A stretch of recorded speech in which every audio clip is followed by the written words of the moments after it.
بسم اللہ الرحمن الرحیم۔ محترم ناظرین، حضور اقدس صلی اللہ تعالی علیہ وسلم مسجد میں تشریف لائے تو صحابہ کرام کھل کھلا کر ہنس رہے تھے، جو ایک درجے میں آخرت سے غفلت کی ایک نشانی تھی۔ حضور اکرم صلی اللہ تعالی علیہ وسلم تشریف لائے تو آپ نے فرمایا اکثروا ذکر حازم اللذات، لذتوں کو، خواہشوں کو توڑنے والی چیز اس کو کثرت سے یاد کرو۔ پوچھا گیا یا رسول اللہ لذتوں کو توڑنے والی چیز کیا ہے؟ تو فرمایا موت، کہ یہ لذتوں کو توڑتی ہے، ختم کرتی ہے۔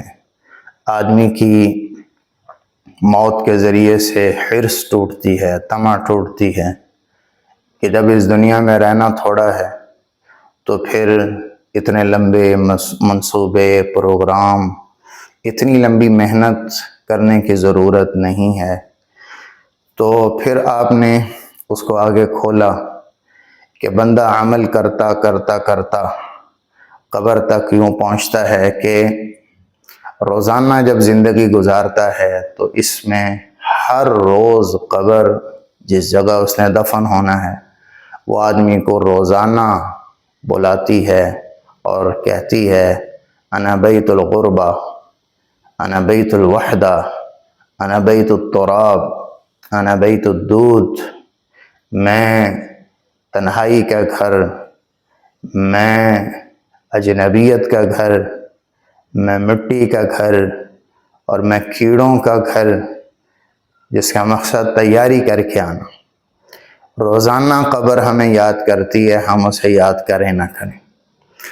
پھر آپ نے فرمایا جب مومن بندہ، نیک عمل کرنے والا جب قبر میں جاتا ہے اور زمین کے حوالے کیا جاتا ہے تو زمین استقبال کرتی ہے، جیسے مہمان کا اپنے محبوب کا استقبال کیا جاتا ہے۔ تو زمین کہتی ہے مرحبا و اہلا، مرحبا اہلا، خوش آمدید۔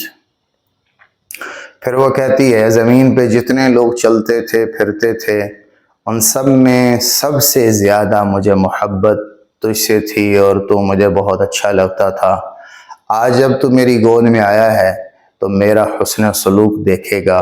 تو اس کے بعد زمین اتنی پھیلتی ہے اور کشادہ ہوتی ہے کہ تا حد نظر اس کے لیے قبر کھول دی جاتی ہے، اور جنت سے ایک کھڑکی اس کے لیے کھولی جاتی ہے جس سے اس کی ٹھنڈی ہوائیں آتی رہتی ہیں، اور قیامت کا نقارہ جب تک بجے گا نہیں اس وقت تک یہ اس کے ساتھ زمین کا معاملہ ہوتا ہے۔ اور جب ایک فاسق، فاجر یا کافر آدمی قبر میں ڈالا جاتا ہے تو زمین اس کا برے طریقے سے استقبال کرتی ہے اور کہتی ہے کہ لا مرحبا ولا سہلا، نہ تیرے لیے خوش آمدید ہے نہ تیرے لیے ویلکم ہے۔ تو جتنے لوگ زمین پر چلتے تھے ان سب میں سب سے زیادہ نفرت مجھے تجھ سے تھی۔ آج جب تو میرے پاس آیا ہے تو میرا برا سلوک دیکھے گا۔ تو اس کے بعد وہ زمین اس طریقے سے تنگ ہوتی ہے کہ آپ صلی اللہ علیہ وسلم نے انگلیوں میں ڈال کر یوں اشارہ کر کے بتایا کہ ایسے پسلیاں مردے کی ایک دوسرے کے اندر گھس جاتی ہیں، اتنی زمین تنگ ہو کر اسے دباتی ہے۔ اور پھر اس پر 70 اژدھے مسلط کر دیے جاتے ہیں، ایسے خطرناک سانپ کہ اگر ان میں ایک بھی زمین کے اوپر ڈس دے اور پھنکار مار دے زمین پر تو اتنا زہر ہے کہ قیامت تک کوئی سبزہ زمین پہ نہیں ہوگا۔ جس کے سینے پہ چڑھ کر وہ ڈس رہے ہوں گے تو وہاں کیا ہو رہا ہوگا۔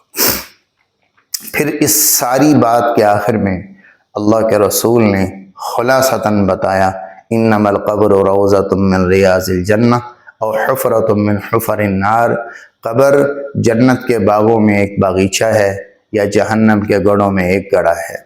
اس ساری حدیث سے ہمیں یہ خلاصہ ملتا ہے کہ صحابہ کرام رضوان اللہ تعالی علیہم اجمعین کی جو اللہ کے رسول نے اصلاح فرمائی، تربیت فرمائی، وہ فکر آخرت کے ذریعے تھی۔ آخرت بہت بڑی لگام ہے، موت کی یاد، فکر آخرت انسان کو محدود کر دیتی ہے، اس کی خواہشات کو محدود کر دیتی ہے، اس کی حرص و طمع کو محدود کر دیتی ہے۔